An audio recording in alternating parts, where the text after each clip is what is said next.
Sitting next to me is Mr. Harvey Keye. The Honorable Harvey Keye, New Hampshire Human Rights Commissioner, former New Hampshire State Rep, host of Nashua Strong radio program, and a lifelong activist. From the time he was arrested for integrating the lunch counter at a Woolworths and was put on the hit list by the KKK to celebrating the first Black President of the United States of America at Barak Obama's inauguration. Harvey has lived through a historically significant range of both man's inhumanity to man and man's humanity towards man. Thank you for being with us. Does that mean a hug? No, that means that I have to get up and get my other paper that says everything about Ophelia, because there's a lot to say, and I have to say that I didn't memorize any speeches. Testing. Yes, thank you.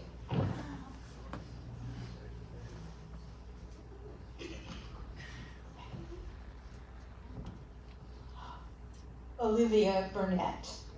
Ophelia, I'm sorry. Every time I always call her Olivia because I do have a cousin who is Olivia who looks a little like you, so I'm sorry. Ophelia. Ophelia is the Program Associate in American Friends Service Committee and Democracy Organizer with Open Democracy. Ophelia is a passionate advocate for equality, justice, and the rights of marginalized communities. She has a deep belief in the inherent value of dignity.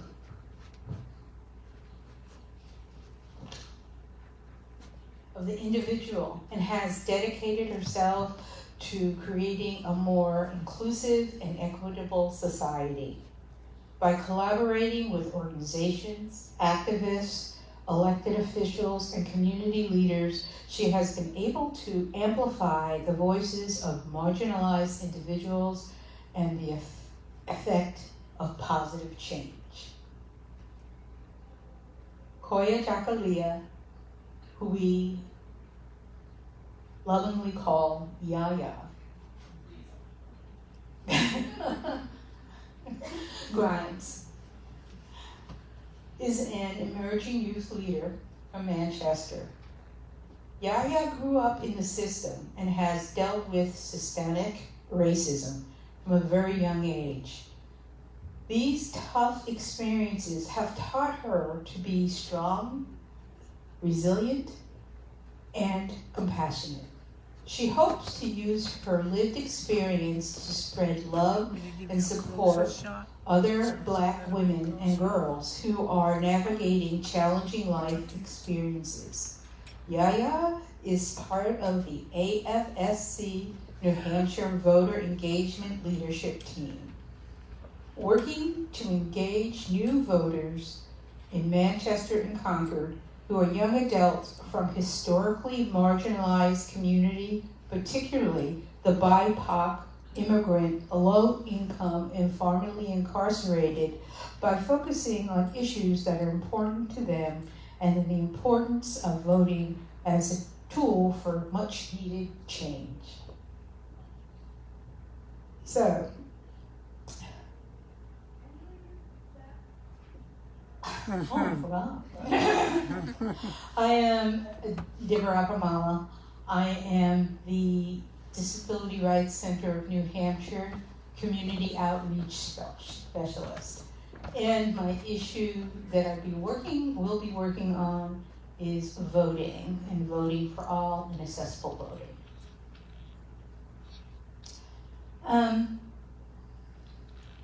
I want to ask the panelists, and I'm going to start with you, Harvey. You have walked and learned this history that we're talking about right now. Could you tell me, and everybody here, what voting has meant to you in the past?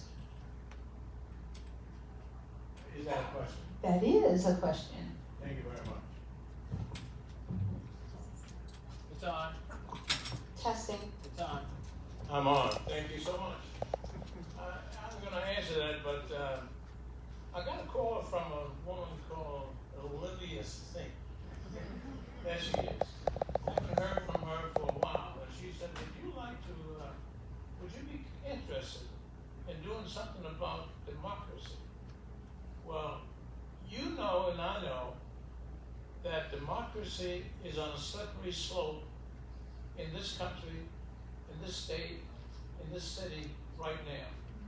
And when she said that, I got wildly excited. I got mad because I'm angry. My wife said, don't get mad up there because they don't like mad folks. But I've been mad for a long time. And I said, if I ever get a chance to get a mic and speak to this lovely, illustrious crowd, I wanted to mention a couple of things before. Now, Olivia has given me 5 minutes. The wrong thing to do for a politician is to give him 5 minutes. He's going to be overtime, late, never on time, always detraction. I want to say a couple of things to you, wonderful people. There's a fella in this room. His name is, what is his name? I know his name. I just sat next to him. I don't want to call his name, but I'm going to. His name is Jim McKim. This guy is the exemplifier of what we are looking for in our community. He works, in my opinion, across the board, from young to old. He is a mouthpiece of diversity. And diversity has so many meanings, but it really means inclusion.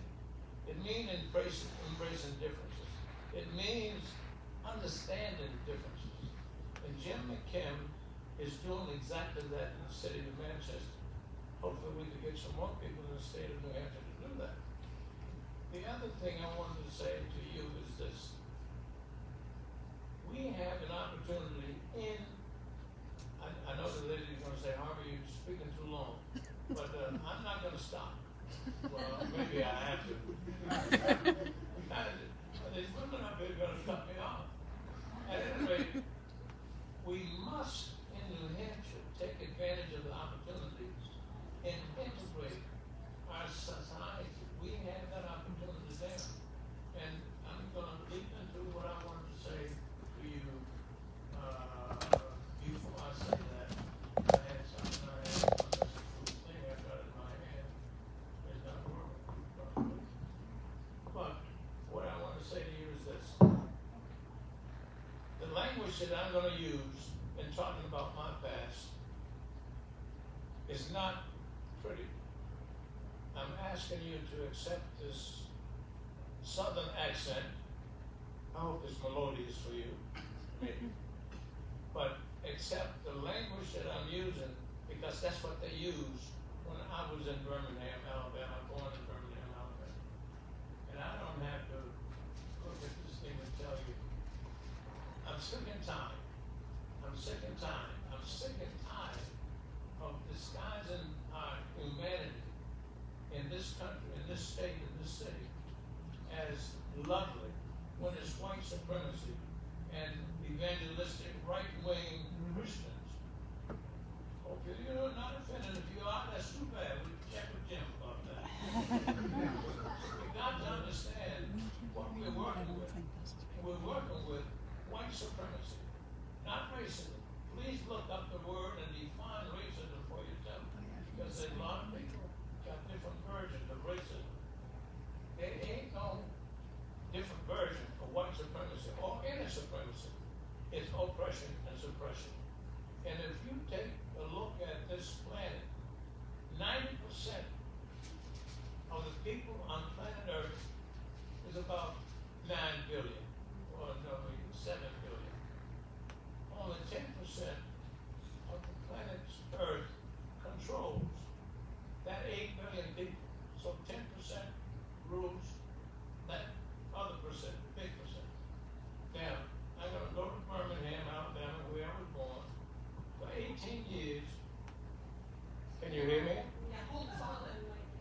18 years of my life, I was, they had their feet on my neck, a gun to my head, forced to be called a nigger, a black ass nigger, dummy, Uncle Sam, Uncle Tom. Color and Negro was operative.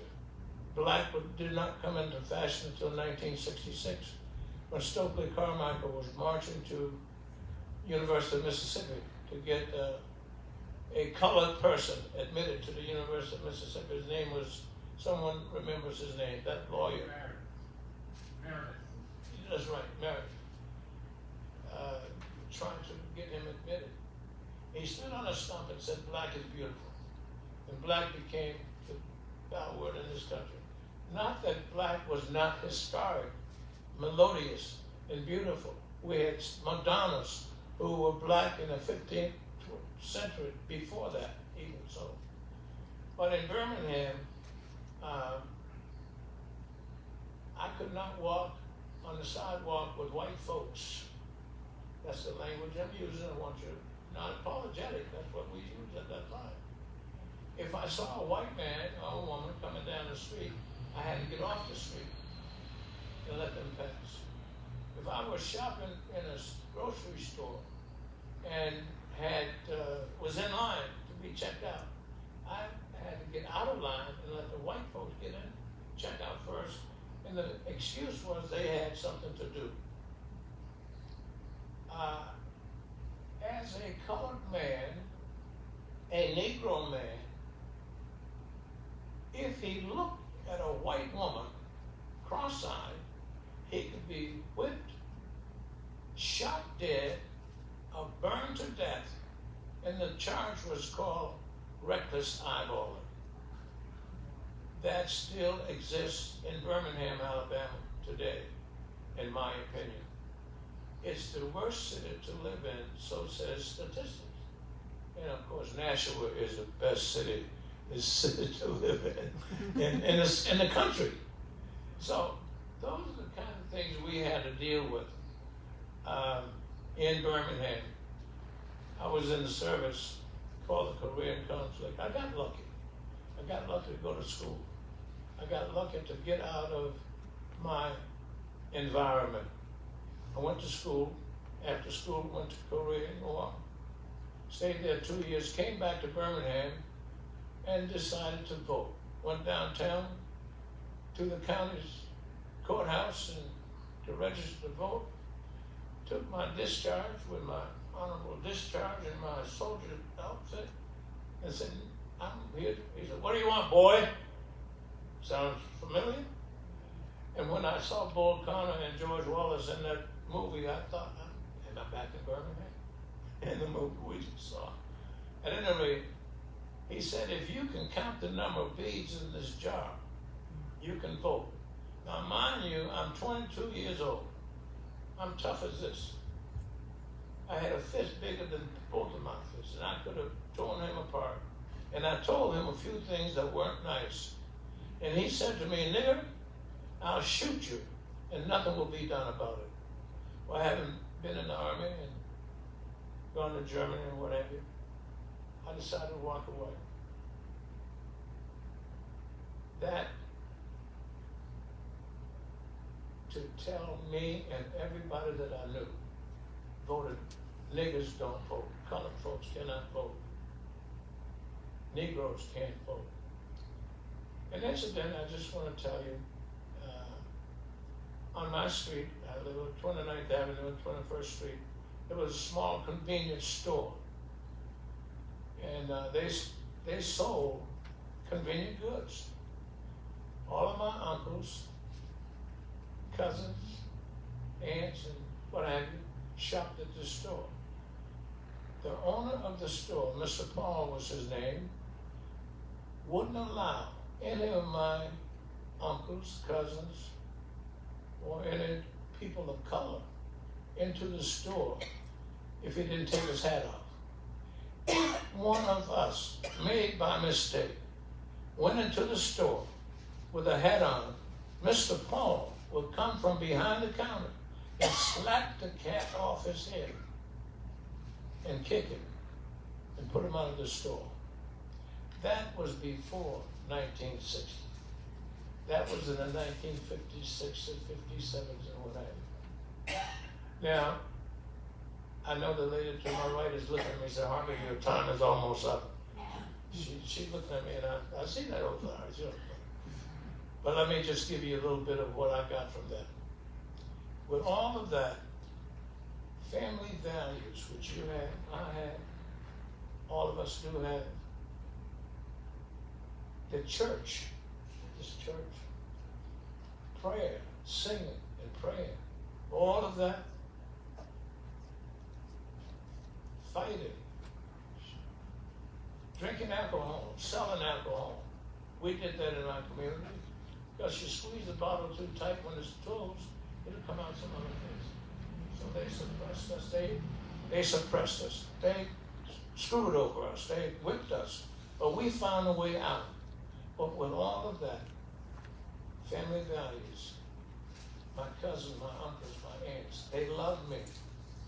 They loved me and supported me in all of what I could or could not do. NAACP, we had one of us a member of that NAACP at age 15. And I've been a member of NAACP for 80 years, about. And she said, Harvey, shut up.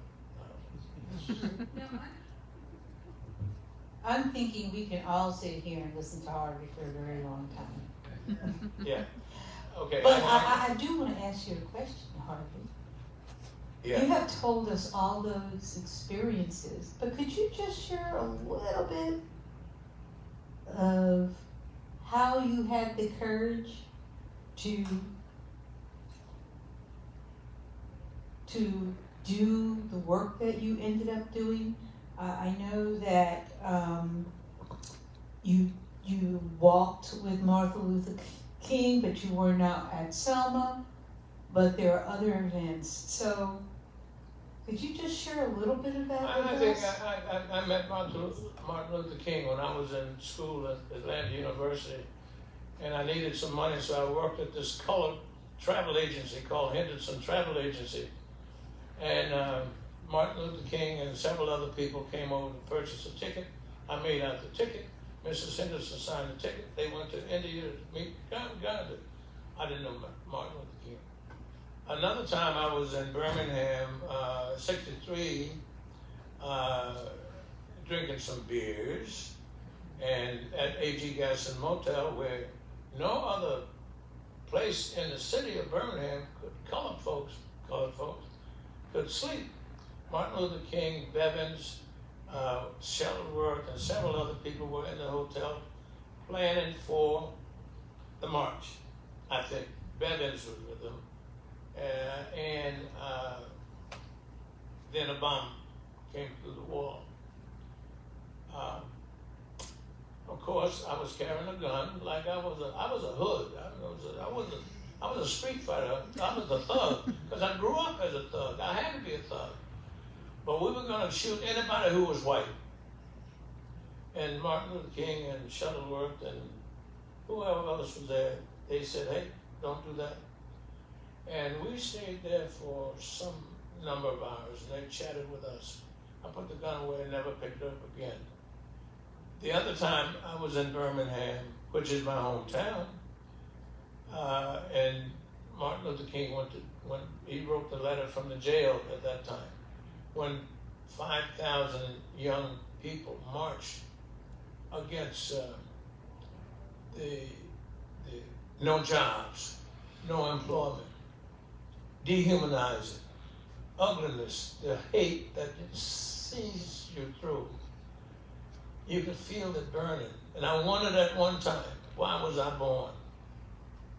Just to hate me because of the color of my skin? Those were the 3 times. I did not march in Washington, I marched in Birmingham. But what turned me on was my family values primarily, giving and serving. We had nothing absolutely nothing. My mother would cook collard greens, cornbread, and give it to people who were hobos, and hobos at that time were white folks. She'd give it to them, but she was selling some whiskey, because she made some money, and that was thrifty, I guess. I think maybe, I don't know if I've answered that or not, but what really put me together in terms of giving and serving was NAACP. I want to. NAACP taught me a few things about serving, giving to those people who cannot serve and give. Those people who didn't have much. Those people who were incarcerated by the thousands for nothing. And NAACP came to their rescue, irregardless of their color. I want to say thank you. That's a perfect segue into for Ophelia. I was going to call you Olivia, but I got it right. You know, so Olivia.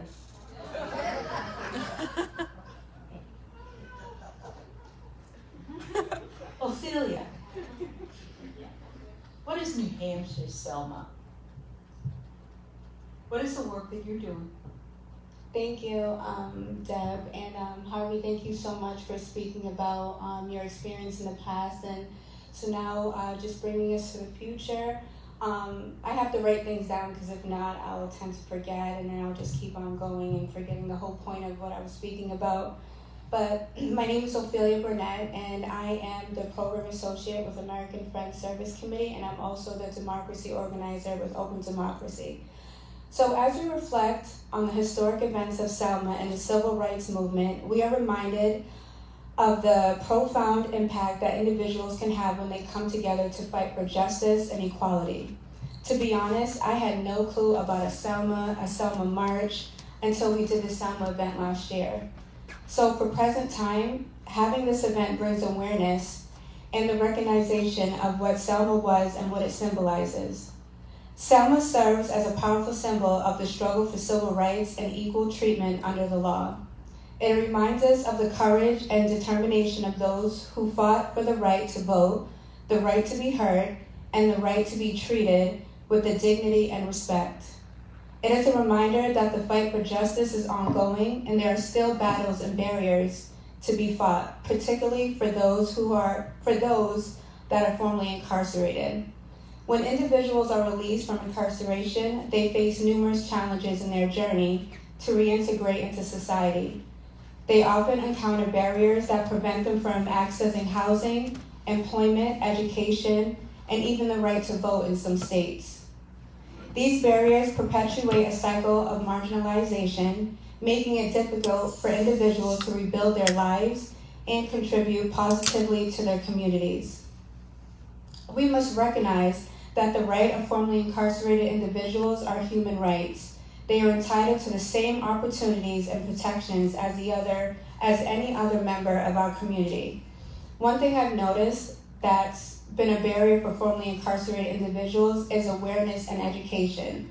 So I dedicate a lot of my time, boots on the ground, or as you see, heels on the ground, going out in the community and letting individuals know about their rights. A lot of formerly incarcerated individuals, including myself, has been misled and given misinformation about their voting rights. They were told as a person with a felony on their record, they are not able to vote, and that is far from the truth. After being out in the community, talking with the formerly incarcerated, they have lost all hope in the system. They feel the same people that they're voting for / electing for are the same ones that has failed them. So they feel, why should we elect or vote for them to be in office? They also feel their voices isn't being heard or won't matter. AFSC has been doing a voter engagement community outreach project where we are targeting certain communities. Of course, I'm targeting the formerly incarcerated. So I've been going out into the community, going to different places like the Hope Center, and bringing awareness and educating individuals on how important not just their rights to vote, but also how important their voice is and that their voice matters.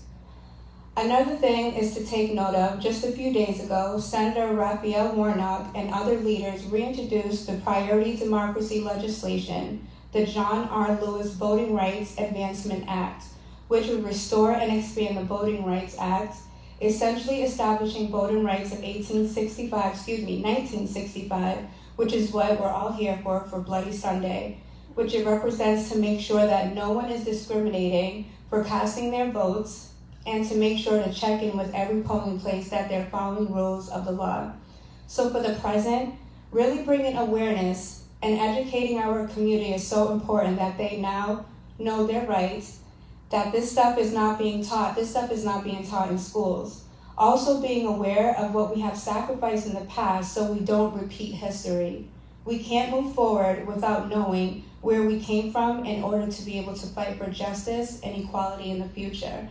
A lot of you may know or might know that I was formerly incarcerated. I'm formerly incarcerated. I did 4 years in prison.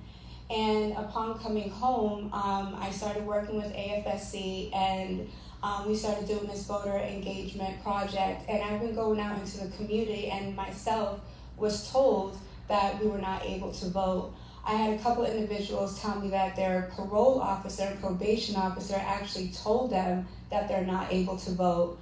So my thing is to make sure I bring awareness, educate the community, not just formerly incarcerated, but anyone, to let them know about their rights. But particularly for the ones that were formerly incarcerated, they're being misled, misinformation about them not being able to vote. So just making sure they're aware of their voting rights and letting them know that their voices do matter, because they do feel that, because they were incarcerated, that their voice doesn't matter, that they're so small, but their voices do matter. And so that's what I'm here to represent for people that are formerly incarcerated, people that are still incarcerated. That's why we did that car rally around Valley Street Jail.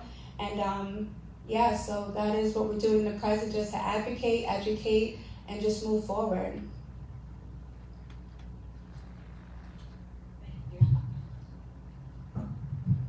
Thank you. And I would like to let everyone know, New Hampshire is one of the progressive states in where they do let former incarcerated vote. So the parole officers are very wrong. And Ophelia, thank you for your work. Thank you. Yeah. Hey, how you doing today? I'm so excited to hear from the youth. Mainly because I was raised cross-generationally. It means everybody had a voice, even if they didn't want to listen to us when we were younger. But I want to listen, and today the community wants to listen to why you are excited to be a voter, and why you think it's important that BIPOC youth vote. Testing. Okay, great. I didn't even see you, girl. Anyway, hi y'all. I'm Gaia. This is my first time doing this, so I'm a little nervous. So I was one of those people that didn't think that voting mattered. I was one of those people that were like, oh, they're not listening to us anyway. Our vote doesn't count. But over the past few months, working with AFSC, doing our voter engagement class, I've learned that is not the case at all. It's very important to vote, and your voice does matter. And if it didn't, they wouldn't be trying to take it away from you. Can I get it in here? Also, it's also very important, because I grew up in the system, as Deb was saying. I always felt like I wasn't listened to in the first place. I felt like I was being treated different. And I was. Systematic racism, oppression, all of that. Even education, we get treated different. We're not taught the things that we're supposed to be taught. So I think that educating people on this matter is very important. Very important. Again, I'm a little nervous. So what was the second question? You're doing fine. Why do you think it's important for BIPOC youth to vote? Not even just BIPOC, but the LGBTQ community as well. I wanted to say that because I'm not just for the BIPOC, for the community. Okay.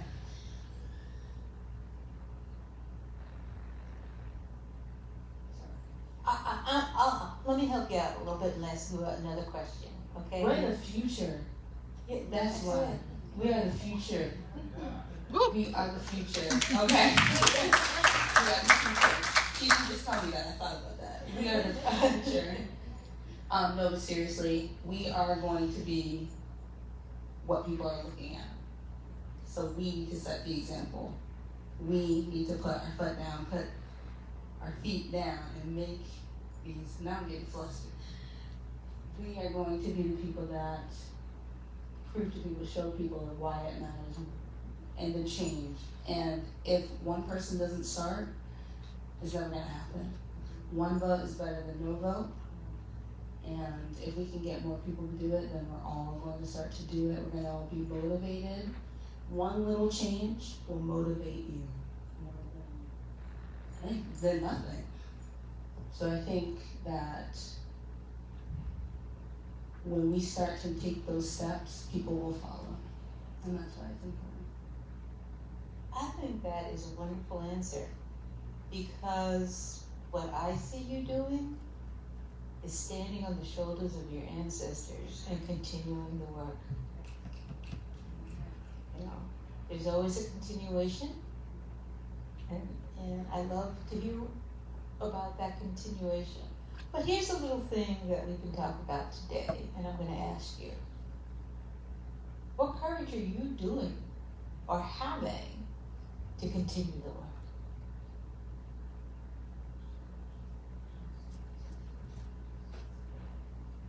Honestly, I've been feeling very empowered lately that my courage, I love whoever said that just because you have courage doesn't mean you're not scared. Because that is so real. Because I'm scared. I'm scared being black here. I'm scared all the time. Right? You say I'm scared. I'm scared. So you're scared of being black? Oh no. I'm scared of being black in America. Being black You're in. afraid of being black in America? Yeah, truthfully. I'm just Oh, wondering. sir. I'm just wondering. I came here to leave something. And one of the things, can you hear me? Yep. Yeah. One of the things I want to leave with you is self-worth. Self-worth erases your color. Self-worth is faith in you. Faith inside of you. It's an inner strength that you hold about you, about whomever you are. You are in a relationship with 8 billion people. You're unique. How in the world can you be so beautiful and afraid? I don't understand. I do understand. Don't get me wrong. If you don't have self-worth, which is not self-esteem, I can wear the beads and all that kind of stuff. That's not self-worth. Self-worth is faith in you that you are somebody. You are somebody. When Jim McKim walks into this room, he walks with a swagger that says, "Here I am." I'm not kidding, not really kidding, but when you have that kind of compassion and that kind of strength and that kind of knowledge and that kind of courage, your color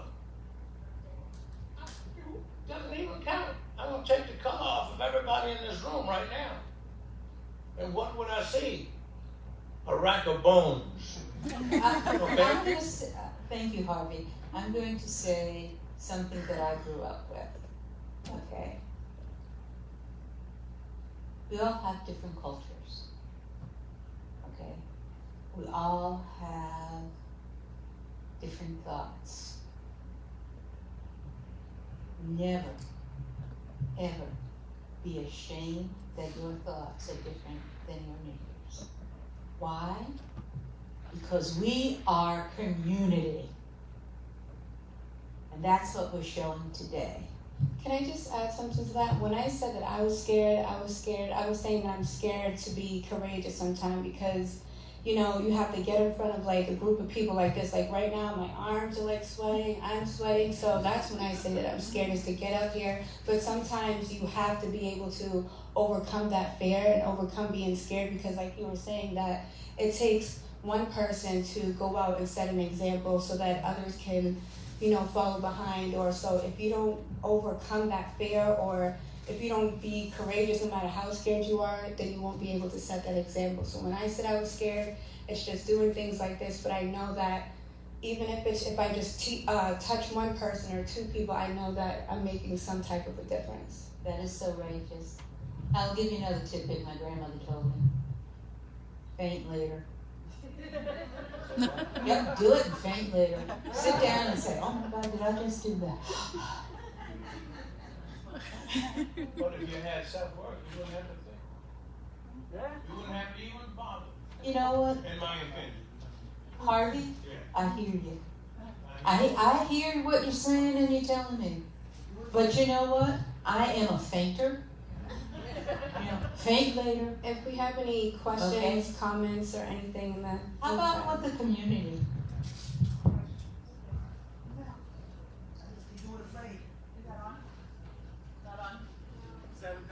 You, I'll turn it on.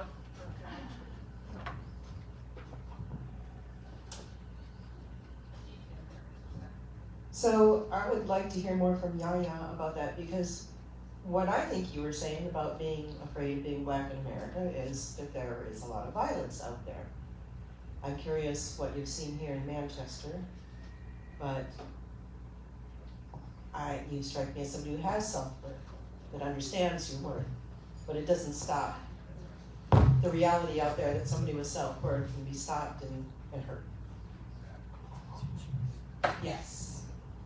And I stand on what I said. I am kind of scared being here. I've grown up and seen a lot of things, gone through a lot of things.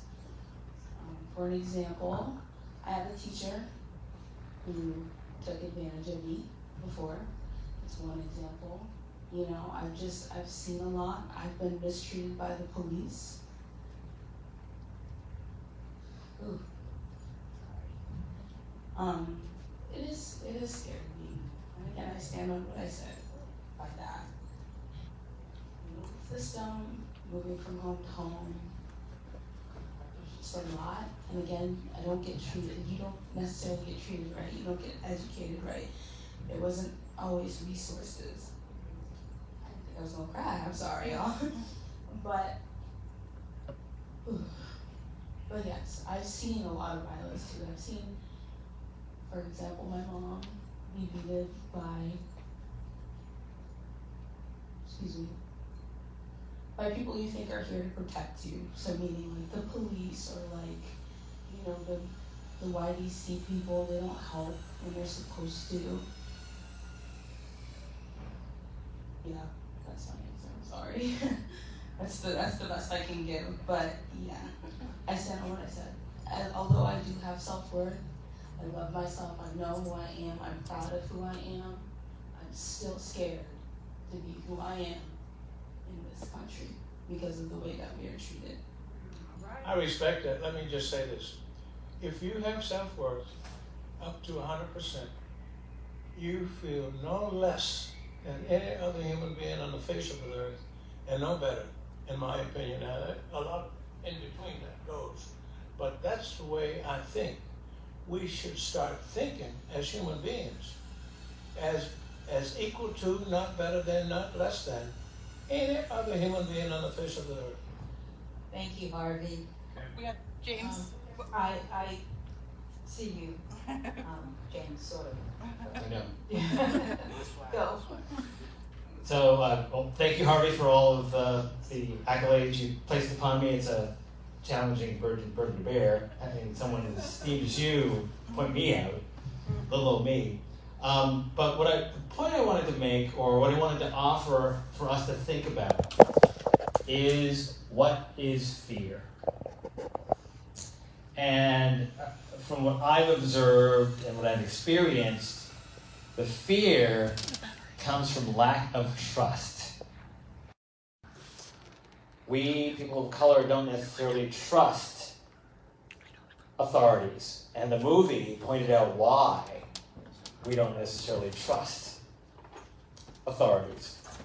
So I think that fear, we have to really understand what that fear is. And Resmo Menachem, in his book, My Grandmother's Hands, talks about fear and pain, and the pain we have to go through. And sometimes we think, well, I don't want to feel pain, so I'm going to avoid it. He calls that dirty pain. But there's fear we need to go through, and pain we need to go through, and he calls that clean pain. So I want to invite us to think about, and I'd love to hear a little bit more about what the fear is, so you can share with others so they can understand what that fear is, what that lack of trust that causes that fear. What does that look like? And then, moving forward, what do we need to do to help build trust, to be able to overcome those fears? I can kind of answer to that really quick, James. I can tell you, being someone that's been formerly incarcerated, there's a lot of fear because, you know, we're always told we can't do this and we're doing something wrong. And so being able to come up here and speak about certain things like that, I'm happy that I'm able to do this now, because for a very long time I felt like I didn't have a voice, or am I going to get in trouble for doing this? And, you know, authority, like, we're not supposed to talk to them or be around them. We always had to be in the dark and we had to hide. So that's where a lot of the fear comes from. Also trauma and being harmed and traumatized from being incarcerated. So coming out into this big world and not having any support or a lending hand or anyone connecting us to any resources, it is very fearful. We're coming out to absolutely no help whatsoever. So that is where a lot of the fear comes from, on top of trauma, on top of harm. So I can say that that's where a lot of the fear comes from, is being someone that's been formerly incarcerated. Can I just say that I thank Yaya so much for articulating your fear and being courageous enough to admit. I think it's important for all of us to validate Yaya's fear. She has every bloody reason to feel fear. Being a black person in this country is a dangerous thing, and you basically got to be looking over your shoulder every minute of every day. And if you're not afraid, you don't have a heart. So I think everybody's afraid, and right on to you, sister, for articulating it. And I'm not going to tell you that you should stand up to it and of course you should feel self-worth, and I bet you do. You know in your heart what a wonderful person you are, and thinking and caring and feeling and acting and having the courage to act in spite of the fear that you might get some retaliation for taking some actions. But yeah, it's wrong that our society would give you cause to fear. It's wrong that we see it and we don't do a damn thing about it. And we've got to, all of us, keep fighting every day to make it better. I don't know if we'll ever make it totally unfearful for a black person in the United States, but we've got to try. And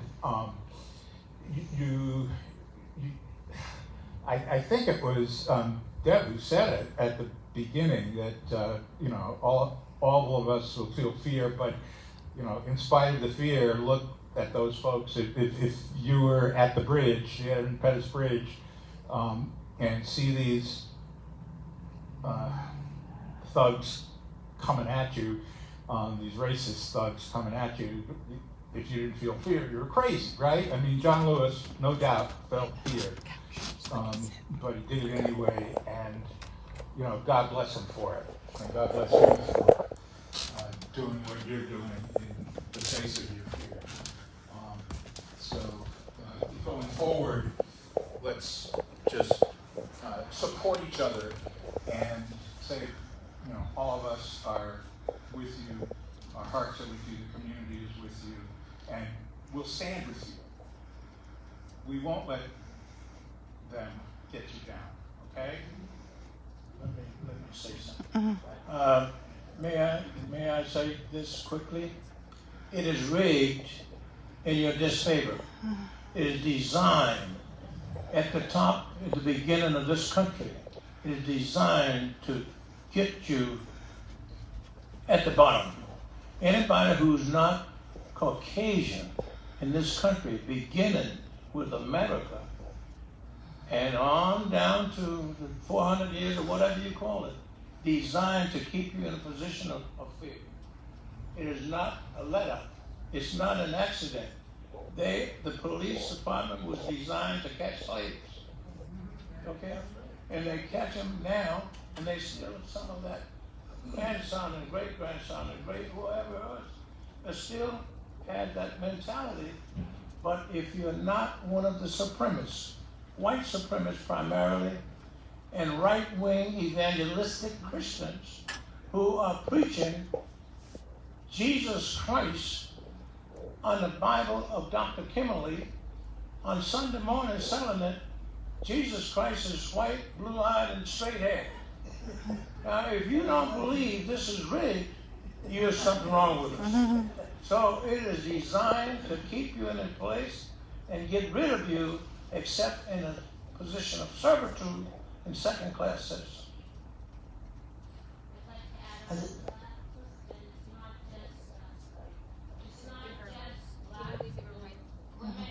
Women had to fight for the right to vote too. I said all human beings. Yes, that it's includes rigged, women. and I agree. It's 100% the system is rigged, and voting is so much a part of it. And in my personal opinion, the candidates we got, don't matter who's driving the bus. We don't like where the bus is going. Okay, we need to change the system. We need to vote somebody in that's going to be the people's candidate. The people's candidate, not the rich people's candidate, not the organizations that are donating. And now there's money from the outside coming in to pay for it. Other countries are supporting our candidacies. We have to take, the people have to take the power back. And that's where we're going to make the real changes. We're going to have to vote from our hearts and realize that we are all in the same thing. We are all connected. And it sucks that I totally agree with you 100%. It is the system that was designed. And it wasn't just designed for white people. It was designed for rich white people.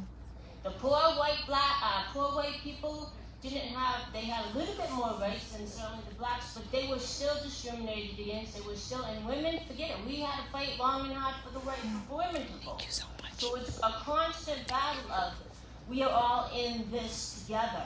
And we have to be one in our hearts and one with each other and realize we only got one planet. And each and every single one of us is on that one planet. And so it's about voting, but we also need to look at the bigger picture and vote for someone that is going to make big changes. Because we're in this mess because of all those people that have been in that office. You know, especially since things switched to, instead of the people voting for the people, now the politicians are being bought by the people that, and they vote for the money. They vote for the money. So we need to go back to people and not money in the system. Thank you. Since she requested, here I am, the candidate of the people. It's me. No, I'm just kidding. For real. I just wanted to share. I'm claiming it in the name of Jesus. But I just wanted to share the fear factor, because obviously it's a natural human emotion. But I wanted to remind everyone that God did not give us a spirit of fear, but of power, of love, and of sound minds. That's what helps me get through the times when I feel some anxiety or some fear coming on. That's what I say. That's what I remind myself of. And if I'm still afraid, then I do it afraid. Thank you. Evil has never produced anything good. That's not true. So hi, I just want to say thank you to all four of you for sharing what you've been sharing. I feel like I have the most immense privilege to work with 3 out of the 4 of you, to live with one of you, and to have developed such wonderful relationships with all of you, and it's really a privilege for me to hear where you've come from, to hear what you've, how much you have survived to thrive, to be where you are, and that what blows me away every day is the fact that you hold on to your love, your caring. You have the brightest hearts, the brightest souls of people from what I know of what you've gone through, I am blown away that you are with us today, that you're willing to show up, that you're willing to bring others along with you. And I think that is what is so amazing about realizing that your experiences are your superpower, that what you have gone through, what you have seen, what you have experienced, the fact that you can stand in front of people who may believe that, oh, maybe the system isn't so bad, maybe it just needs a little tweak here and there, and you know that what's needed is real transformation. So my question, and this is for all of you, all 4 of you, is, I guess it's a 2-parter. And one is, what keeps you going? What inspires you to show up, right? Because so much of the work is just showing up. But what inspires you to show up, and what do you want people from your communities to know about being involved or voting or doing anything that really has to do with making change within our system? Because I think it's really easy for us to forget that a system is something that's human created. We create it, we can change it, we can influence it, and that's one of the most revolutionary things that we can do, is learning what the system is all about and what powers we have within it, even as individual people. So that's my question. 1, what inspires you to show up for your community, for yourself? And then what do you want people from your community, you can define that however way you want, what do you want them to know about being change makers? Yeah, let's start with you.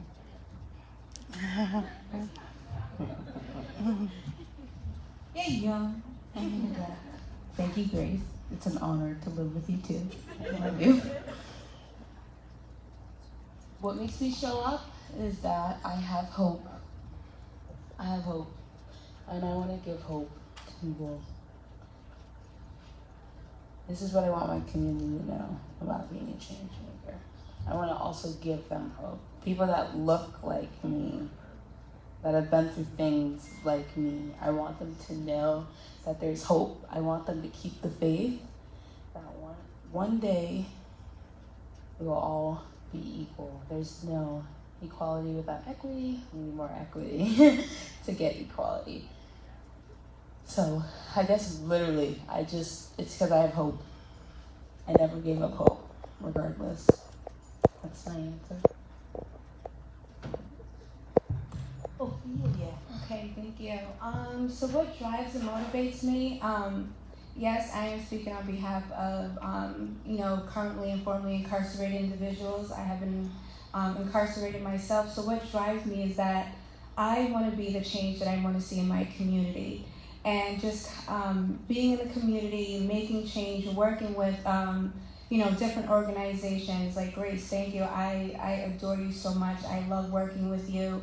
And just seeing the changes that I can make, because for so long, like I said earlier, that I felt like my voice didn't matter. I felt like I had no voice. So I'm here to represent and stand up and have a voice for those that are still currently incarcerated and feel like there is no hope. So like Yaya said, is, that there's hope.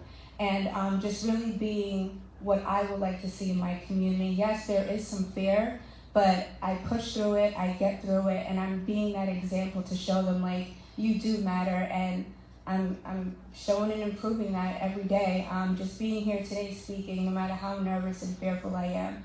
So that drive and motivates me. And also, as I've said, if you guys, seen my story, read my story, that I was traumatized being incarcerated. So now that I'm out helping my community, helping the community, it's also, this is not for me. I don't do this work for me. I'm doing it for my community, and it's healing me. I'm finally now healing as I'm helping others. So to be honest with you, what drives and motivates me is the fact that not only am I helping my community, it's helping me to heal by helping others. So that's what drives me and motivates me to do this work. Thank you. I anticipated that question. So I wrote a few things. And my 18 years under the feet of Bull Connor and George Wallace gave me this to bring to you. First, respect yourself. You are somebody. Dig down deep and you will find a beautiful you. The only you in the world is you, and you are one of the 8 billion on planet Earth. Respect your parents. In most cases, they've seen more than you have. Learning. Knowledge is compounded every 7 years. Never stop learning. Keep going to school. Keep praying, singing, and preaching. Ethics. Ethics is doing the right thing because it's the right thing to do. Faith. Faith is about inner strength. Believe in something larger than yourself. In your choice, in my opinion, there's a series of lessons to be understood by you and only you that you can have or is living. You can't check it out at the library. You can't get it on the internet, nor can anyone give it to you. It's called I and me. That's your faith. Judge a person today by their character, not by the color of their skin. Give to the world the best that you have. Ask for no returns with extreme humility. That was Martin Luther King's mantra. Ask for no return, and the world you will have in your hands. If you ever wanted something that you never had before, like open democracy, you must do something that you've never done before. That is, get out and vote in November 2024.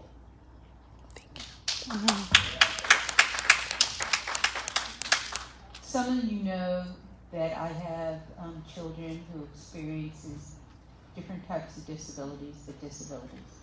One of my children has a profound disability. And I remember the day when the doctor in the hospital said, leave him here. He's never, he can't. So just leave him here. And we'll take care of him and find a place for him to live. On that day, I didn't know it, but I said out loud, he already has a place to live.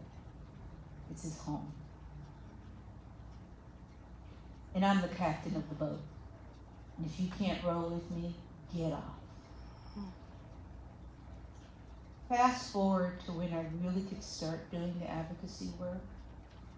I said, I'm not going to die and leave this system the way it is. I'm going to work. I'm going to get tired. But I'm going to rest and get up again. And some of that is hope, and some of it is looking in people's eyes and saying, I don't see somebody who can help me that looks like you. Well, I can provide you with resources that are available to all of us. But for me, in the learning experience, now is the time to take the next step that I thought I would never take. I'm going to law school so that when you come to me, somebody that looks like you, who may not look like you, but has the lived experience that you have, and somebody who will earn your trust, telling you the cans and maybe some of the bumps on the way. This time, I want to thank all our panelists for answering our questions.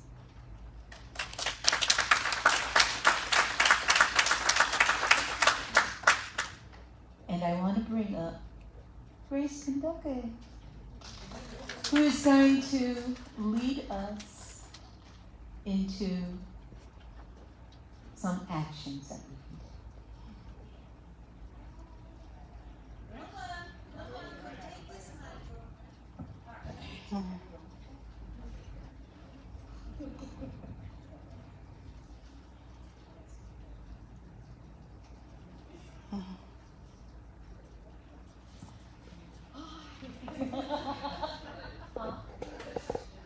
you have a question? I love that. Please, let's ask the question. No.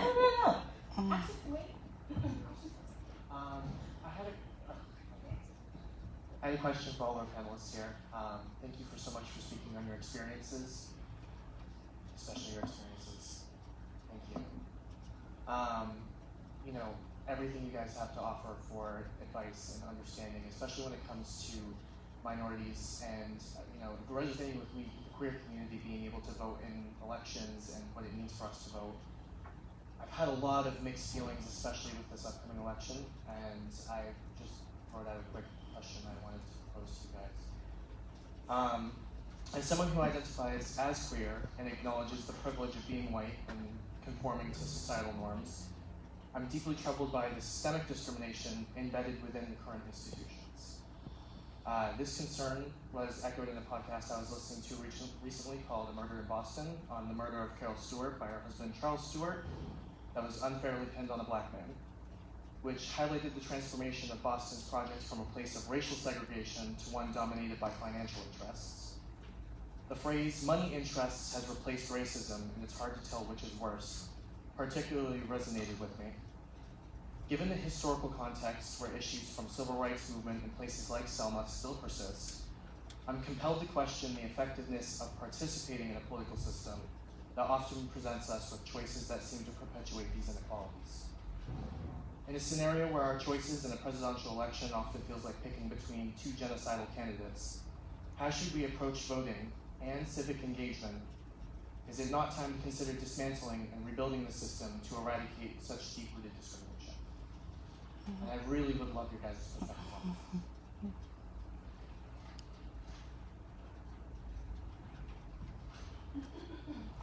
I'm going to go first this time because I have just finished a discussion with someone before coming here with that.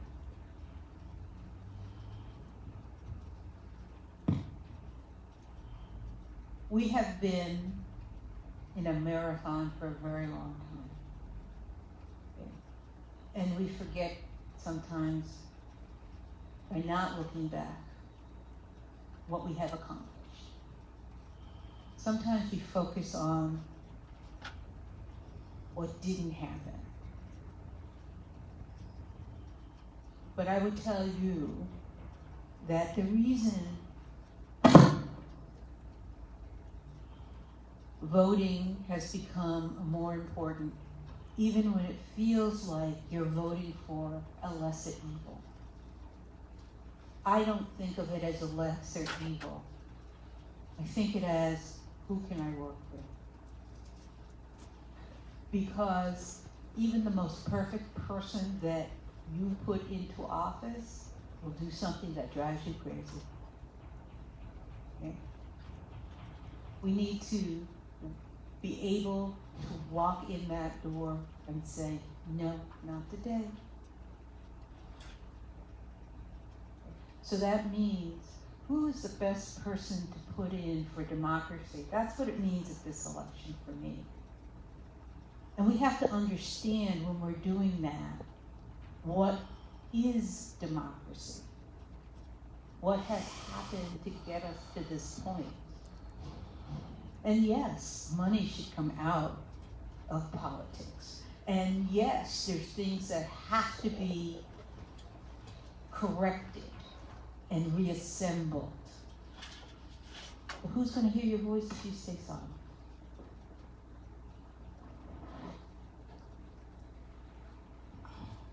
Anyone else?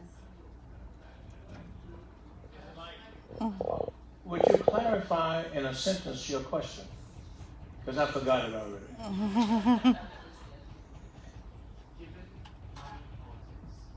Money in politics? Given the way that money in politics Yeah. and economic interests. Yeah. Given the way that money in politics and economic interests reinforce systemic racism, what do we do about that? And what is the point of being part of a system and participating in a system that reinforces that? And should it be time to dismantle that system? Well, yeah, I have an answer. The powerful and those people who are in control and who have all of the money, all of the institutions, own everything in America, they are powerful and controlled. And they will die before they give it to you. So how do you get it? It would not be with arms. You can't take it. And they control the voting. Look at what they're doing. I don't have to tell you. It's all over television. What they're compiling whatever they want because they make the law, they break the law, and nothing can be done about it because they control everything. We're puppets. They dance us when they want to. They do what they want to do and they will continue until the 90% of planet Earth takes over the 10% that's controlling. We'll still be in this fix for a long time because they're not going to let the money go. It's powerful and control. And power is leverage over everything you do or we do. They control it and they will continue to control it. And we have to keep marching and keep fighting, keep doing what we do. And whenever the 90% takes over the 10% that controls us, we'll still be in the fix, in my opinion. Any others? I would just say, for the sake of time, is, don't feel oppressed anymore. Don't think that your voice doesn't matter. Do little things that we're doing, like right now, having events, bringing awareness, and get out and go run for office. Be the change that you want to see in your community. And that's pretty much all I have to say. Be the change you want to be. Don't feel oppressed, and just go out there and try to make as much change as you want. And like Deb was saying, that it's not about who should we vote for that's worse off than the next, but seeing who that we can work with right now. And then in the future, just run for office. Start small. Start in your city. Start in your state, and then go bigger from there. May I say one last thing? Join the NAACP in Manchester. The reason I say that is because this guy called Jim McKim works across the city, and he doesn't care who signs up, and he wants everybody to sign up.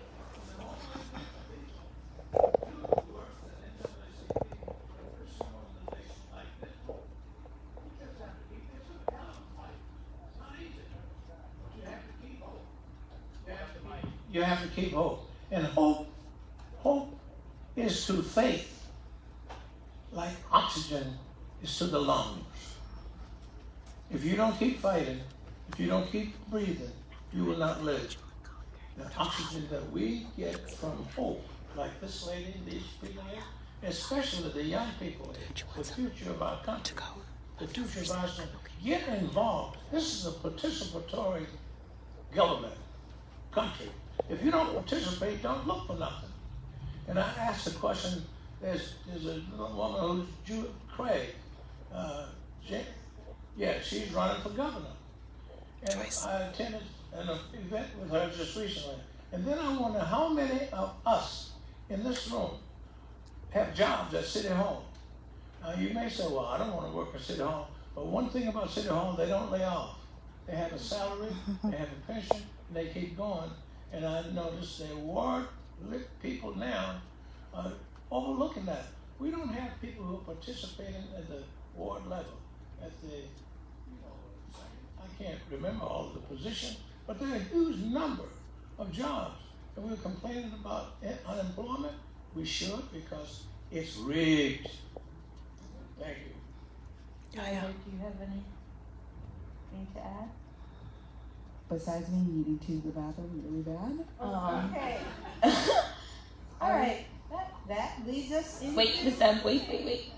I was gonna say just really quickly, yes, with what they said, I would just get involved with your community. I personally am going to be doing more things with trans rights, as I just got accepted to be a board member of YSP. So the Youth Success Project, And I'm, as I was saying, going to be targeting the BIPOC community, but also the LGBTQ plus community. You know, lesser of two evils is what was said. It's hard, I know, but take every step that you can to move forward to try to get that common denominator that everybody wants, which is equality. Just do what you can, take that extra step, get involved, and as Ophelia said, run when you're older. I mean, not when you're older, sorry, when the time comes, or older if you want to. But yeah, that's what I would have to say. Just to get involved. That's the first step anyway, and whatever you want to do, I feel like you just have to take that leap of faith with getting involved with something or starting or connecting with somebody to do that. So. Thank you. Great. And I suggest thank you all for being here.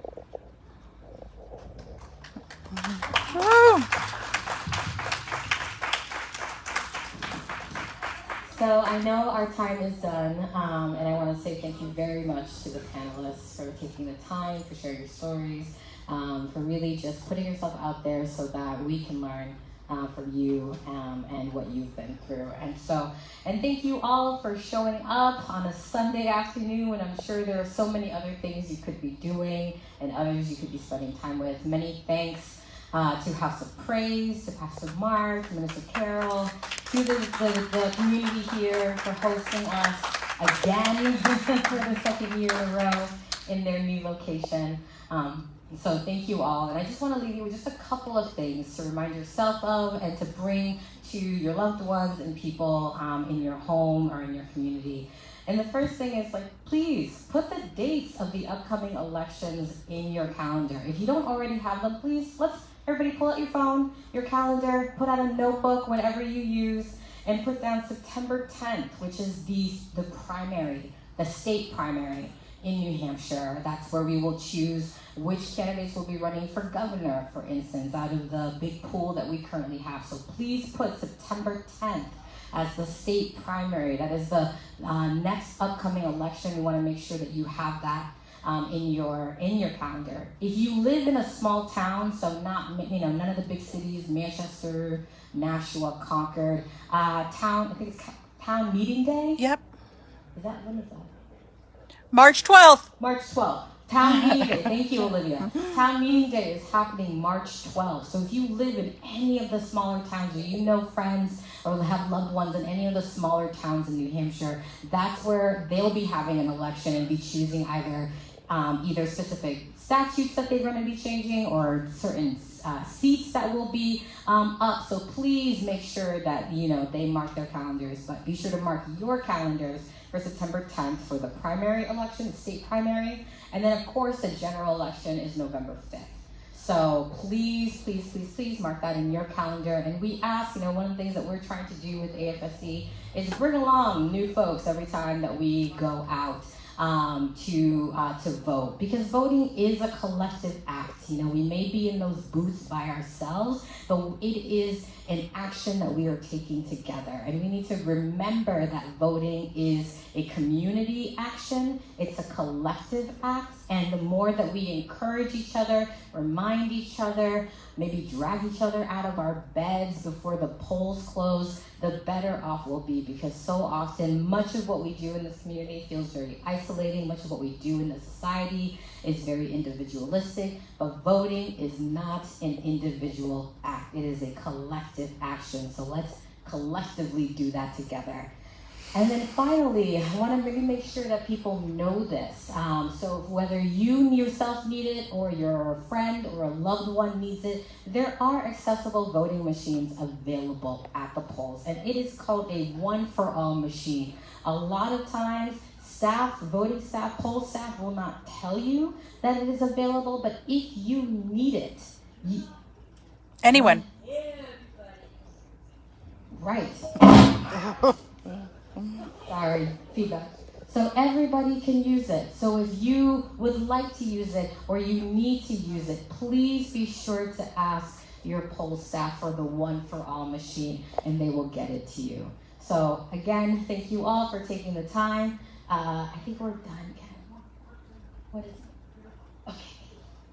We're talking about all these days to vote, and getting out to vote is critically important, and election days are important. But don't forget, after the election is over, stay active, stay civically active, follow up. The people that you vote for, whether it's Congress people or senators or the president or state legislators, they make campaign promises, or even if they didn't promise, get on, stay on, ride their tails, make them do what we want them to do. They're serving us. Thank you. No, thank you, Ken. That is right. So thank you for that. So thank you all for joining us today. Please be sure to grab some food on your way out. We have so much, and we have plenty of to-go containers. So if you're not hungry, you will be tomorrow. If you don't think you'll be hungry tomorrow, trust me, somebody that you know will. So please do take some food with you. It is free. It is part of our community gift, because if there's anything that we can do for each other, we can feed each other's minds, our spirits, and certainly our bodies. So please, thank you for coming, and please be sure to take some food with you. All right, have a good night.